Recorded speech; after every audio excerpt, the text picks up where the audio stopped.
But he suggested you invite Dr. Quimper instead. Did he? Well, I could see, I suppose.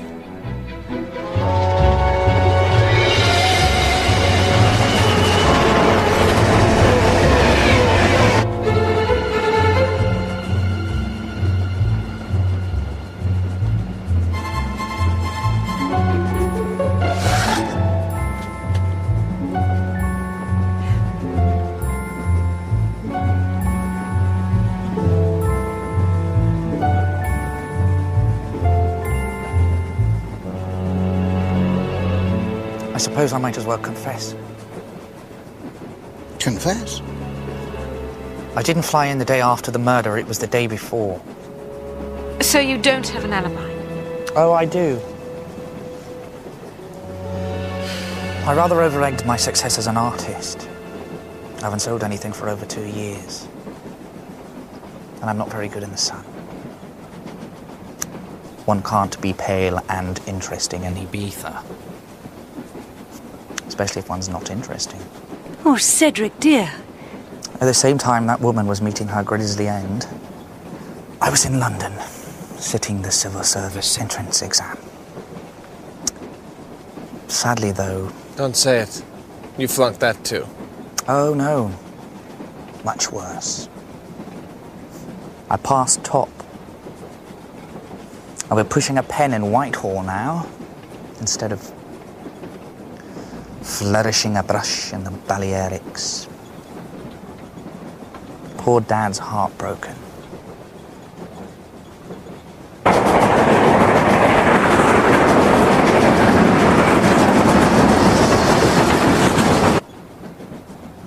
Oh, congratulations, Miss Crackenthorpe.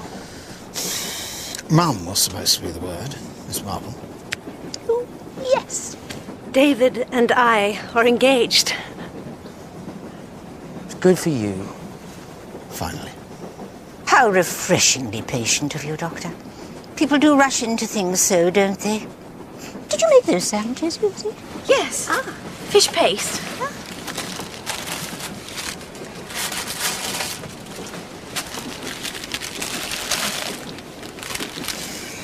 I hope you went easy on the arsenic. Oh, David.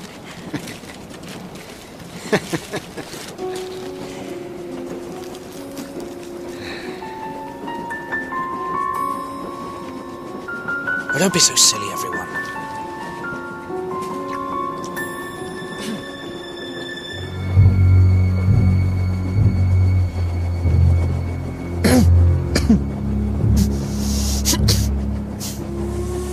Scrumptious.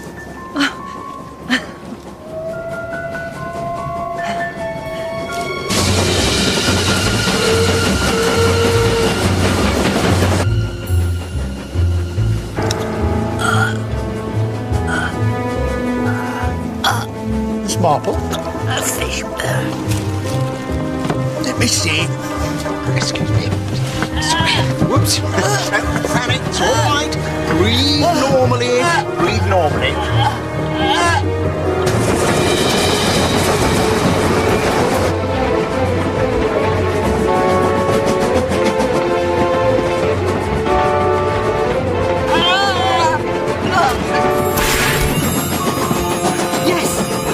Yes! That's him! Yes! That's the killer!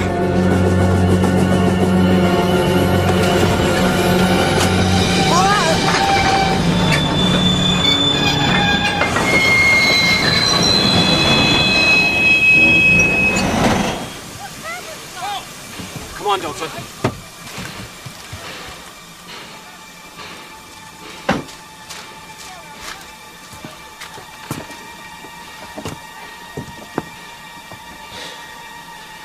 David Quimper, I'm arresting you for the murder of Alfred Crackenthorpe and of Suzanne Boleyn, also known as Anna Stravinska, your wife. David? It's not true. You were married in London on April the 10th, 1939 at St. Luke's Church, Marylebone. She was training to be a dancer. You had your practice in Camden Town. You separated before you moved to Brackhampton, but she was a good Catholic and she wouldn't agree to a divorce. It wasn't patience that kept you from asking Miss Crackenthorpe to marry you. You had to choose between bigamy and murder. You silly old woman. I'd like to seek a second opinion on that, Doctor. You brute. Oh, yes. That is the man I saw from the 450 from Paddington on December the 4th, strangling a poor terrified woman to death. No.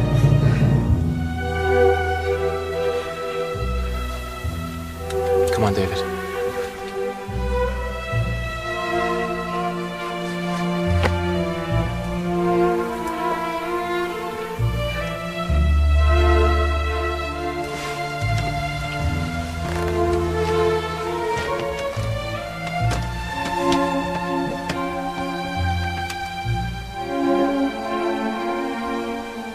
I did it for us.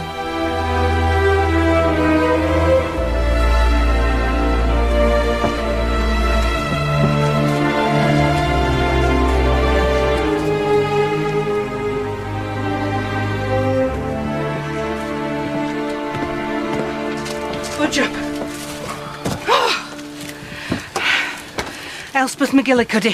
How was your flight? Only for you, Jane. Well then. I am so very sorry. I have to know. I imagine it was money she wanted when she contacted him. Her career was coming to an end, after all. Or perhaps she hoped for a reconciliation. Whatever the reason, he made his plans and invited her down to talk things over.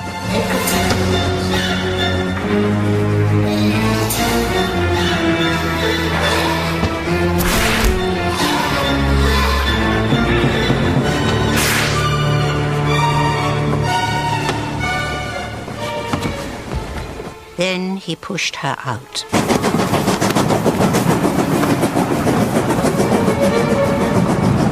Later, knowing the family were inside, remembering Agnes, he took the body to the mausoleum. He knew it would be discovered eventually, which is why he sent that letter supposedly from Martine. Suspicion would fall on the family, not him. But then why try to give Alfred an alibi? Telling Inspector Campbell he saw him at the King's Head at the time of the murder. He was really giving himself an alibi. He knew Alfred would be dead by the time Tom checked up. You mean it was Alfred he meant to kill when he poisoned us, not Dad? Oh, yes. He had the greatest respect for both your parents. And he would have waited for you however long your father lived. Why kill Alfred? I believe Alfred was blackmailing him. He'd seen something which only made sense later. He'd seen him plant the receipt he'd written with Martine's name on it. A clue for the boys to find, now that the body had been discovered earlier than he had anticipated. Where did you find this? Stuck in the holly bush. He said he was expecting money when he came into the... I'm getting my hands on a nice little bit of cash soon. But Quimper was never in the kitchen. How did he get the arsenic into the curry? He didn't. The police laboratory tested it. He added the arsenic to the sample he took before he gave it to the police. I'm just going. It was the cocktail he poisoned, with just enough to make everyone unpleasantly ill, so that he could administer the lethal dose to Alfred. He couldn't have. I was there. I heard Alfred shouting for him. You heard Alfred shouting at him.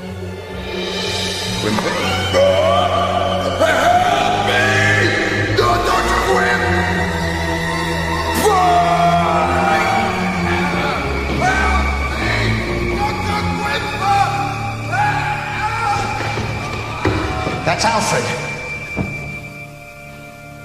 It's of no comfort.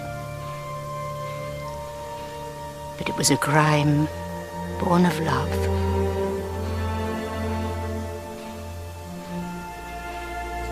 It's only love that matters.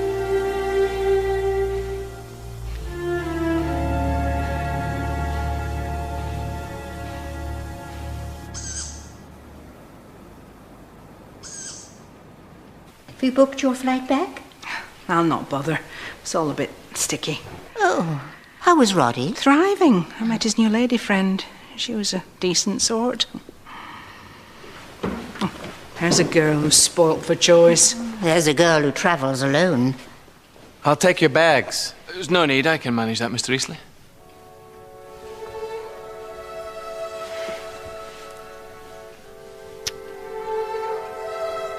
Alexander said you needed looking after. I guess I do. Then I hope you find someone, Brian. Truly.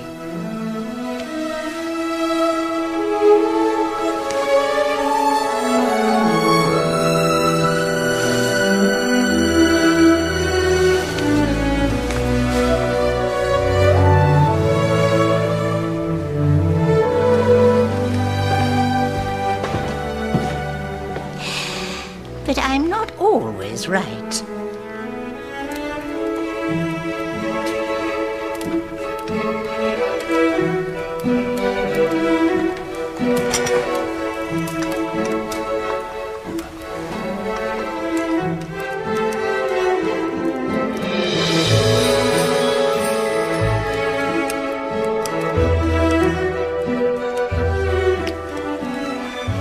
Happy Christmas. Happy Christmas. Jane. Tom.